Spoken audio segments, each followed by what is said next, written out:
In this video, we're going to look at triple integrals. So we have done double integrals, and in fact, we're going to start with a double integration warm-up. Now, if you remember from last quarter, or when we first started doing our double integrals, this is in a rectangular region because I have actual limits here from 0 to 1 and from 1 to 2. Now, anything that is not attached to the y, if I'm integrating with respect to y first, is going to be considered a constant. So I'm just going to rewrite this as the integral from 0 to 1, from 1 to 2. And I'm going to write this as x e to the x, and then I'm going to write e to the x as e to the x, and then e raised to the 4y dy dx. And the reason I'm going to do that is because, like I said, anything that's attached to an x or e to the x, I'm going to treat as a constant.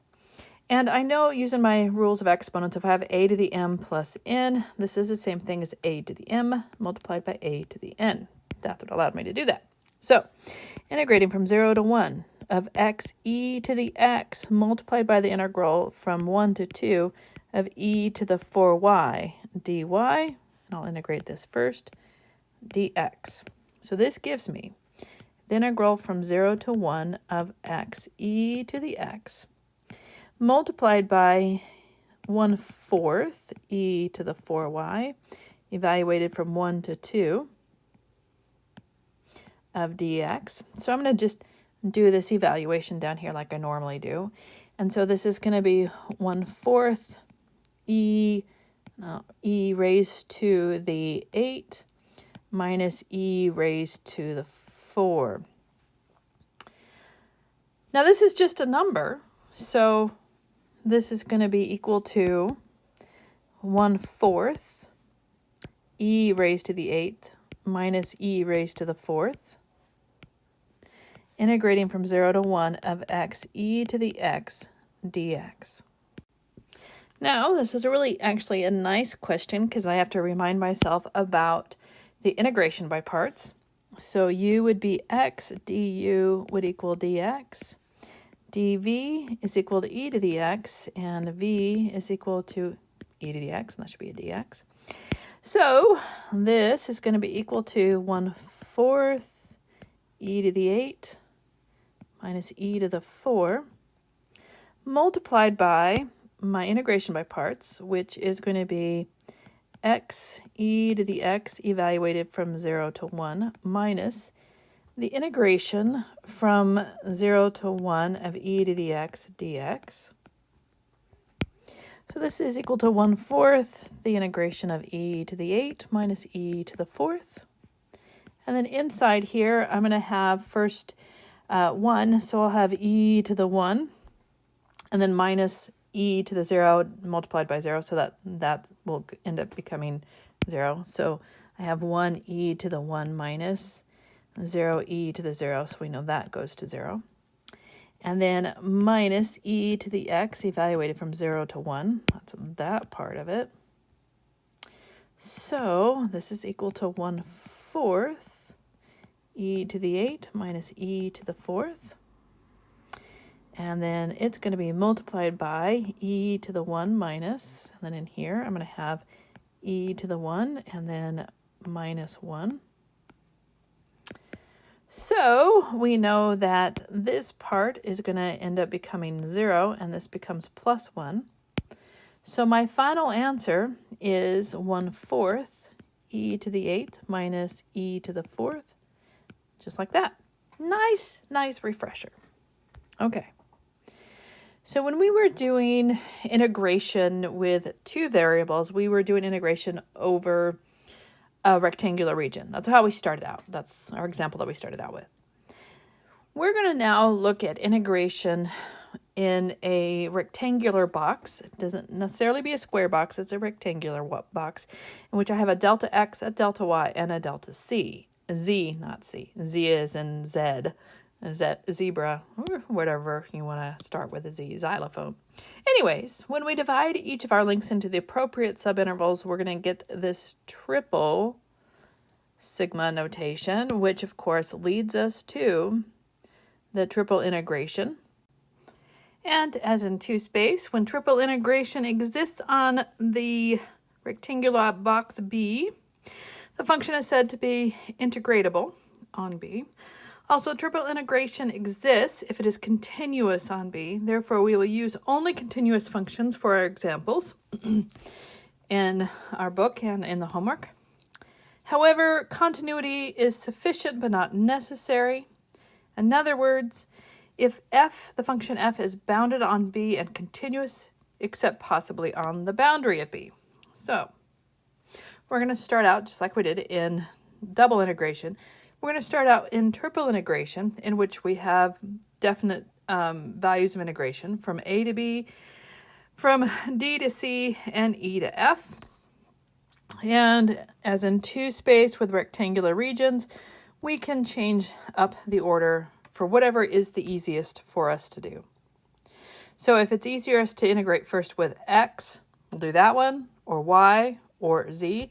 The order in itself does not matter when we're looking at a rectangular box, so how we approach it does not matter. Choose whichever one you want to do first. So, I don't know. Doesn't matter. Let's just start with x.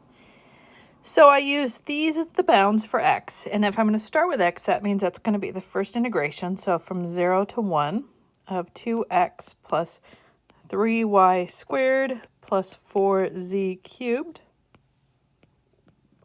dx. And then maybe I'll do dy for no other reason other than the fact I go from y is going to go from 0 to 2 of dy.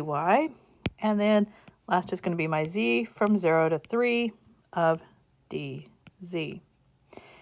As before, anything that I'm not integrating with respect to at that moment is going to be considered a constant.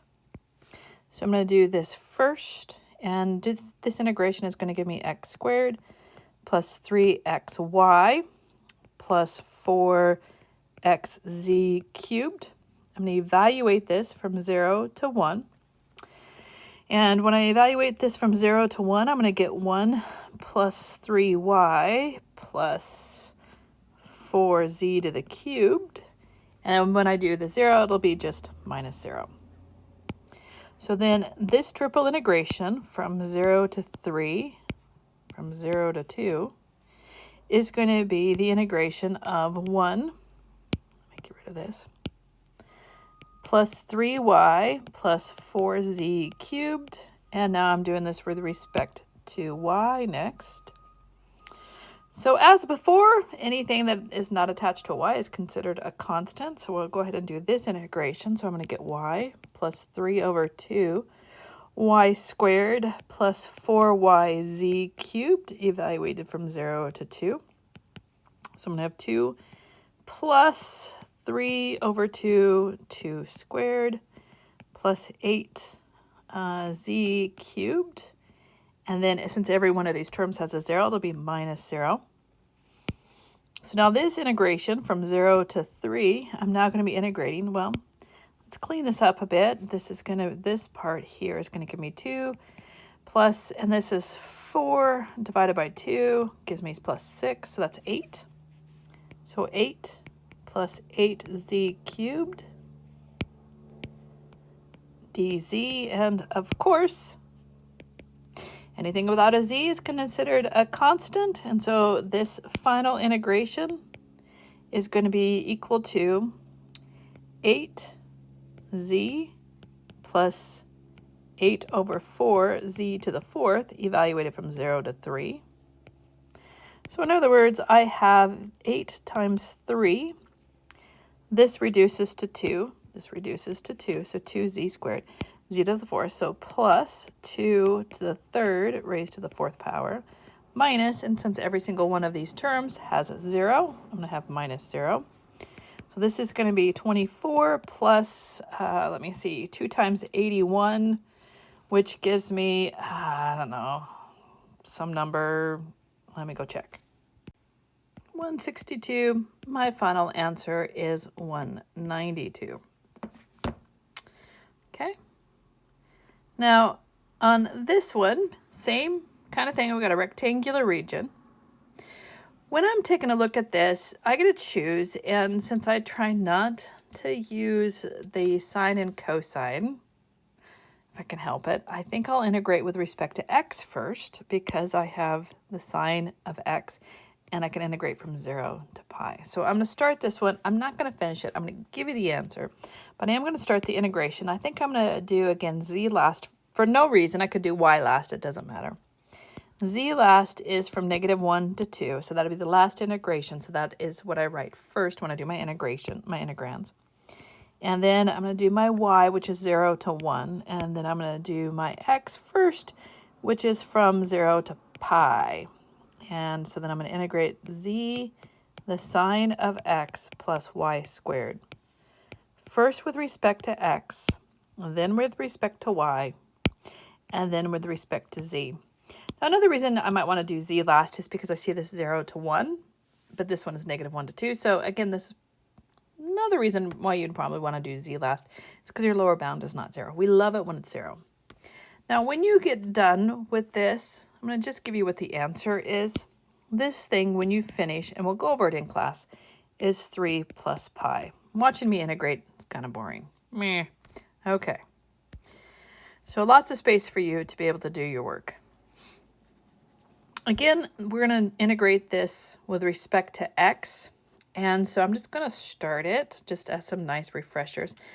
But I'm not going to finish it. Again, this is going to be with respect to x, and I see that maybe I want to do it with respect to z first. It doesn't matter. Let's just jump in and do it with respect to x. So if I'm integrating this with respect to x, I have x over z. I'm going to rewrite this as x over z plus y over z. So if I'm integrating with respect to x, then this integration from 0 to 1 of dx is going to be equal to x squared over 2z plus yz over x. Oh, not ideal. 0 to 1. It's not too bad, but if I integrate with respect to y first from -2 to 1, and again, I'm going to write this as x over z plus y over z dy. This is integrating from 0 to 1. If I'm doing it with respect to y first, then I'm just trying to decide which one I want to integrate. Which one's going to give me a nice, easier one to start out with. If I integrate with respect to y, I'm going to get x, y, z plus y squared over 2z evaluated from -2 to -1. Not digging that much. So if I were to integrate with respect to a z first, I have 1 to 2 of x plus y over z. And I'm going to leave it like this. Now, the reason I'm going to leave it like this, and I'm not going to break it up like I did the other ones, is because z is a natural log when I integrate this. So when I integrate this, when I see z in the denominator, this is just going to be x plus y. It's just a constant multiplied by the natural log of z, evaluated from 1 to 2. So I think I'm going to do it with respect to z first, because this gives me a really nice, oh, look, the fraction is gone, at least with that z part. So this ends up becoming x plus y, the natural log of 2, minus x plus y, the natural log of 1. Well, the natural log of 1 is 0. So I think, to make this easy, so I'm going to integrate with respect to z first. So I'm going to integrate, and then after that, it doesn't really matter, so I might do x first. So I'm going to integrate with respect to z first. So that's going to be my most integrand. So 1 to 2 of x plus y over z dz. And then I might integrate with respect to x, which is this one. So 0 to 1 dx. And then integrating with respect to y, which is this one from -2 to 1 of dy. Now, it's really sometimes difficult to keep track of it. And this is how I always do it. Colored pencils helps. The x's, the one you see first is the one you're integrating first, which is the most inside integrand, then these two, and then lastly these two, and that's how I keep track of them. Anyways, I'm going to let you finish that. And it actually turns out to be an okay answer. When you totally get done, by the way, your final answer is the natural log of 2. So you convince yourself that's what the answer is. And if I get a choice and I'm in a rectangular box, I'm going to choose whatever one is going to make my life easy. The other ones, 6 of one, half a dozen of another, because these other ones here, well, the sign ends up shaking itself out. But so I would have done X first because the sign shakes itself out. This one, it doesn't really matter. There wasn't any real easy one. This one, I'd probably want to do the sign first just to get it out of there, to shake it out, because I'll end up doing the evaluations of that. And this one, I chose the one that was easiest. Okay, so now let's talk about the triple integration over a general bounded region, because you know that's our next step, just like we did in 2-space. So we now have E. This is our region E, X, Y, and Z, where X and Y are from some domain.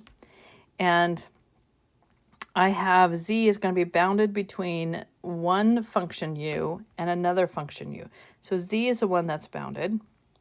So for two functions where I have Z and Z1, Z is equal to the lower one and then the upper one, such that the lower one, U1, is a function of XY and U2 is a function of XY. And it looks something like this. So I'm still bounding on the region D. It is then going to be looked at, the region on the XY plane is going to be bounded, but the Z is going to be bounded by two functions of X and Y. This gives us these, which is if my region E is going to be bounded by this disk in the XY plane. This is what we had before, the XY plane. I can also do the disk in the XZ plane, and now Y is going to be bounded between two functions in terms of X and Z. I can also do this one, in which I have the disk in the YZ plane, and X is going to be bounded between two functions in terms of Y and Z. So these are the different ways that I can approach this. Depends on what I'm given. And of course, the regions D in any of these planes, any of the planes, are type 1 and type 2. So we have type 1 and we have type 2. So if D in the XY plane is type 1, then it's going to be the X part that is going to have numeric values. G is going to be functions of X, and Z is going to be functions of potentially X and Y. If it's a type, and similarly, that's going to be in the other directions as well. If we are in a type 2, then again, X is a function of C, of given values of C and D. Y is a function of X, and my Z is a function of both X and Y. Okay, so these are our two values that we're going to get in the XY plane. If we're asked to evaluate this triple integral over the bounded region, I have to decide who I'm going to integrate first. Now, when I'm looking at this, I'm going to decide to integrate the one that is dependent on one of the other ones first. So what I see is that my X is not dependent on anything. My Y is dependent on X, and my Z is not dependent on anything. Here's my function. So if I integrate with Y with respect to Y first, it's going to look something like this. So from 0 to the natural log of X, I have Y, the natural log of X, plus Z dy. This, when I integrate this, the natural log of X is just a constant. So this is going to be Y divided by 2, the quantity squared, the natural log of X, plus Y and Z. When we evaluate this between 0 and the natural log of X, then I'm going to get the natural log of X, the quantity cubed, divided by 2, plus the natural log of x multiplied by z, and then minus, because y is 0, it'll be minus 0. Okay. So then the next one I would integrate with is either x or z. It doesn't really matter. I might do x next. So 1 to e dx, which means I'm going to do z last, which gives me 0 to 1. So then this is going to be equal to the integration from 0 to 1 of 1 to e of the natural log cubed of 2 plus z, the natural log of x, dx. Now, the way in which I need to integrate this with respect to x, this is 1/2 the natural log cubed of x, is by integration by parts. This one, I can just get the natural log of x. I can just get in my table of integrations, which will be provided for the test. Don't worry about that. But this one, the other part, the 1/2 the natural log of x, I'm going to have to use my integration by parts. And I believe I'm going to have to do it twice. So rather than bore you with it, I'm going to tell you what this is going to integrate to. When you get finally done, and if you want to go over this in class, I absolutely will be happy to go over this in class. When you do the integration by parts and you then evaluate it at the appropriate x values, and then you do the integration for the z and put in the appropriate z values, your final answer is going to be 7/2 minus e. Again, if you want to go over any of that, be happy to go over it. Okay. So looking at this one, I have to figure out who I need to integrate first and who I'm going to integrate last.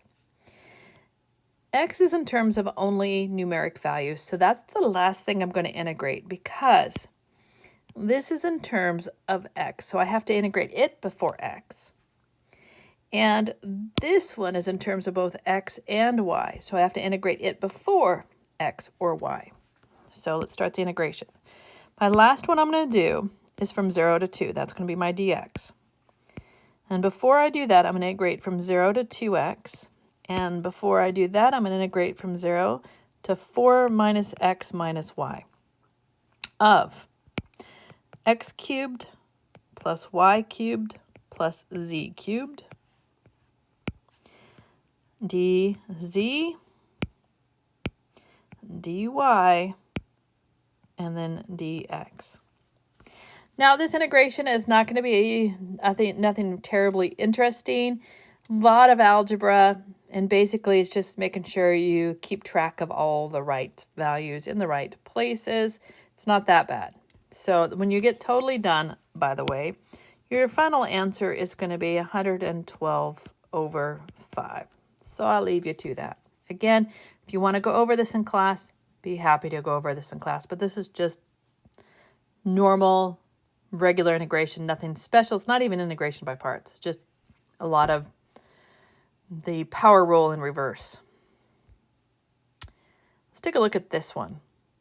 I had to decide who I'm going to integrate first, who I'm going to integrate next, and who I'm going to integrate last. Because of the fact that y is the one that has numeric values, I'm probably going to integrate that last. But z also has numeric values, so I might do z last. I can do it first. But what I do know is I have to do this one before I do my y, because my x is in terms of y. So let's do x first. We're going to integrate x. X is going to integrate from, well, let's talk about x. Since we have to integrate with respect to x first. What we know is that my x squared, this is what I'm integrating, is an even function. Since x squared is an even function, then I just have to check to see What happens when I put in 1 minus y squared and y squared minus 1? Well, because it's an even function, the limits are negatives of each other. This is like saying I have the integration of x squared, and I'm going from -1 to 1, because 1 minus y squared is the negative of y squared minus 1. Which we know when we're integrating even functions, we can integrate from 0 to 1 and just multiply that baby by 2.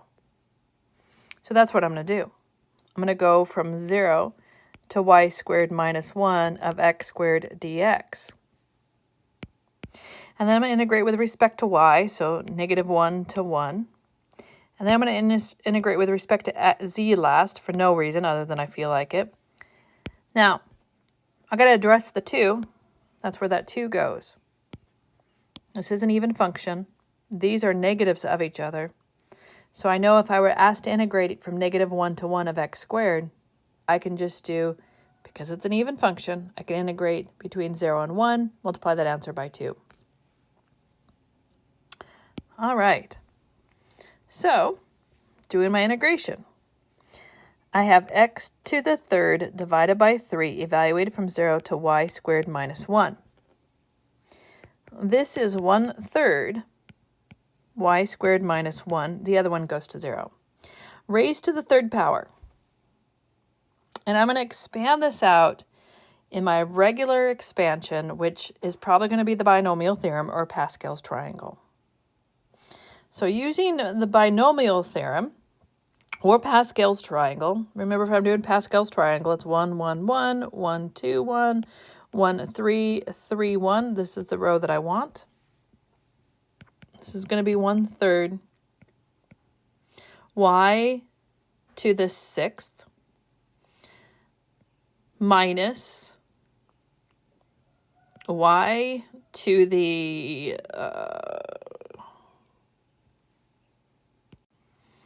4th, and then 1 to the 1, and then plus y to the 2, -1 to the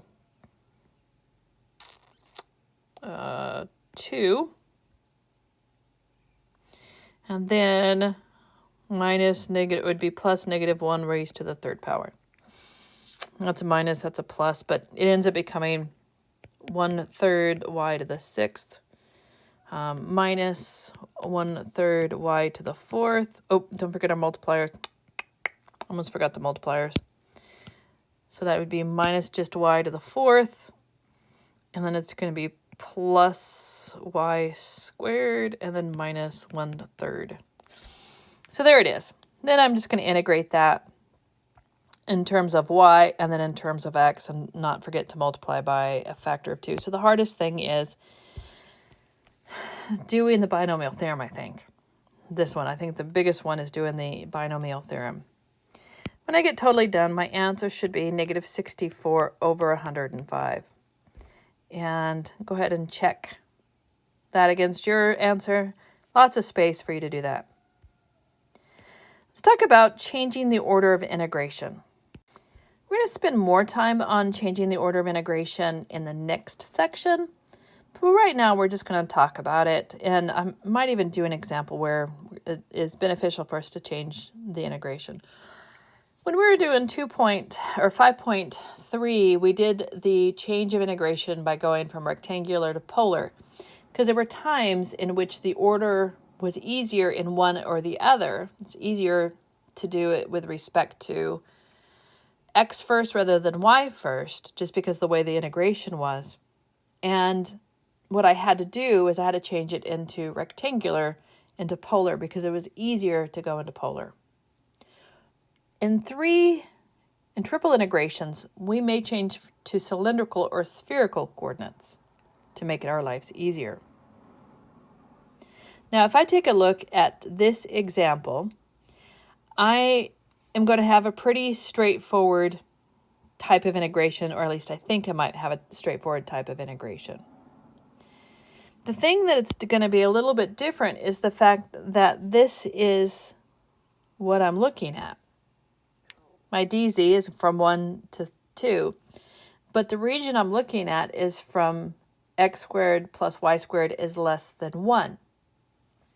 So what I'm doing then is integrating over this d value of 1 to 2 of x plus z dz, then dA. So let's integrate the z part first, because that's not too bad. This is what I'm doing. So then my d is going to be, well, let's integrate this. It's going to be x times z plus z squared divided by 2, evaluated from 1 to 2. So I'm going to get 2x plus 2 minus x minus 1/2. So I end up with x plus 3/2. So I'm integrating from x plus 3/2, and now it is the dA.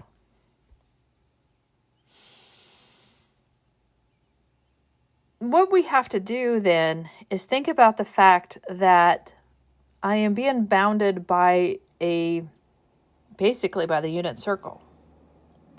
Since I'm being bounded by the unit circle, I need to go back and rewrite x in terms of my polar coordinates.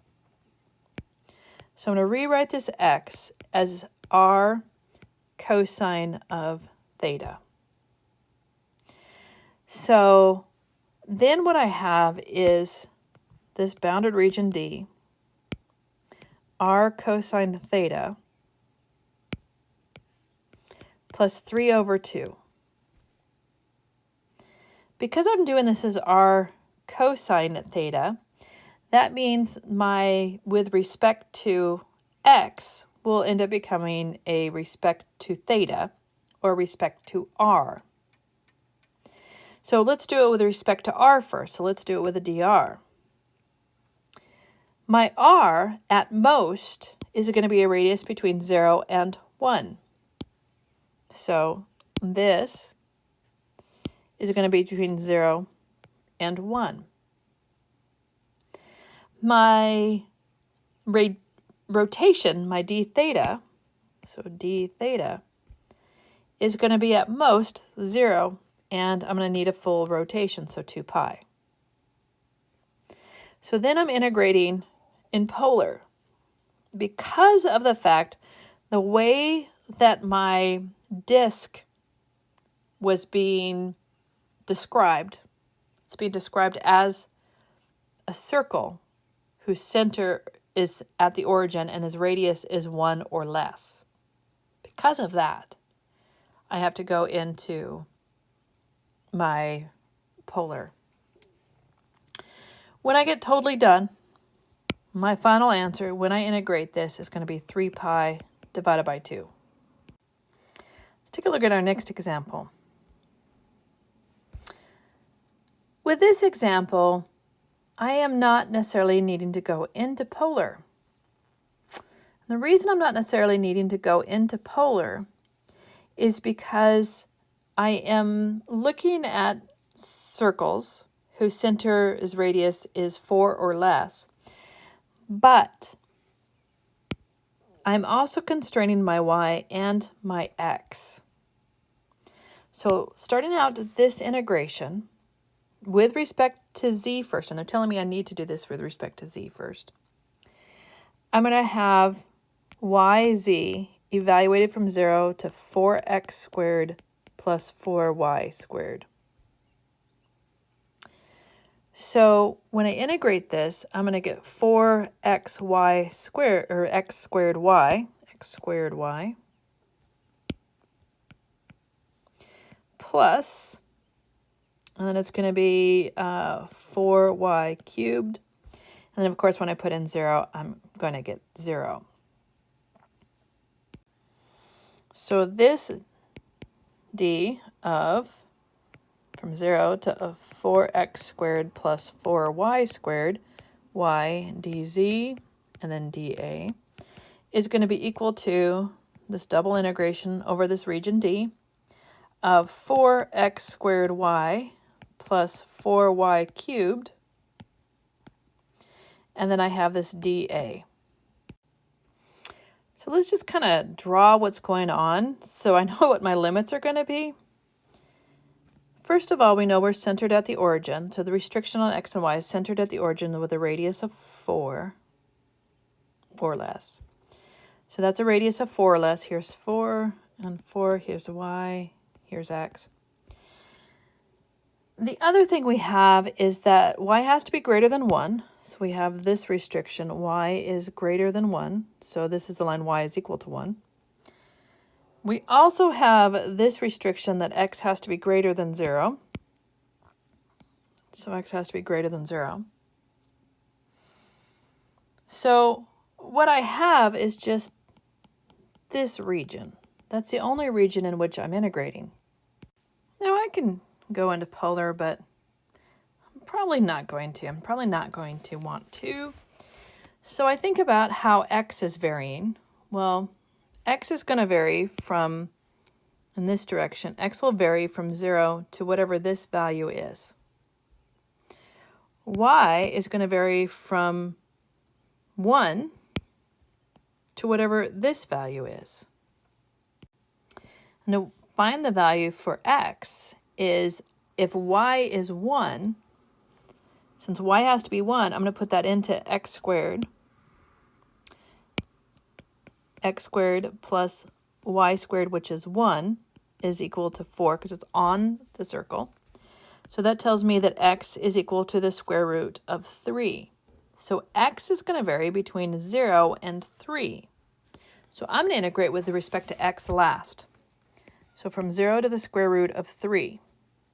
So how does y vary? Well, y varies from 1 to this function. So I'm going to take this function and solve for y, which is basically this function. So y is going to vary from, I'm going to have the square root of 4 minus x squared. I normally would put the plus and minus, but we're in quadrant 1, so I don't have to worry about the plus and minus for the same reason I didn't put the plus and minus on the square root of 3. So this is going to vary between 4 minus x squared of 4x squared y plus 4y cubed. I'm doing it with respect to y first, so dy and then dx. I'm going to do my regular rules of integrations, and when I get my regular rules of integrations done and I do the evaluation, my final answer is going to be 56, the square root of 3 over 15. Highly recommend that you go through the integration, see if you get the same answer as me, as always, and then of course we'll talk about it in class. We have something called circular permutations for the variables. If I am arranged in x, y, z, and I want to rearrange it so it is y, z, x or z, x, y, then if I let x be y, z be x, and y be z, so in other words, I have switched them all by one permutation, then this becomes this. Notice that x, because x became y, become y squared. Z became x, so that's x squared, still plus 1. Now, because it was z became x, it's with the dx last, so dz becomes dx, dy becomes dz, and dx becomes dy. I can do this one more time and say, let's go ahead and say x is equal to y, z is equal to x, and y is equal to z. Then we can rearrange it in this order. Notice that the dz, dy, dx, these are all equivalent. If I did the integrations of these, notice I didn't change the limits. If I did these, they're all going to give me the same answer. I recommend you try it and let me know, and we'll talk about it in class. This is our last bit in this section, which is the average value of a function with 3 variables. It's just like we had when we were in 2 space, just like we had in 1 space. We find the integration of the entire region, and then we divide by the integration of the volume, with respect to E.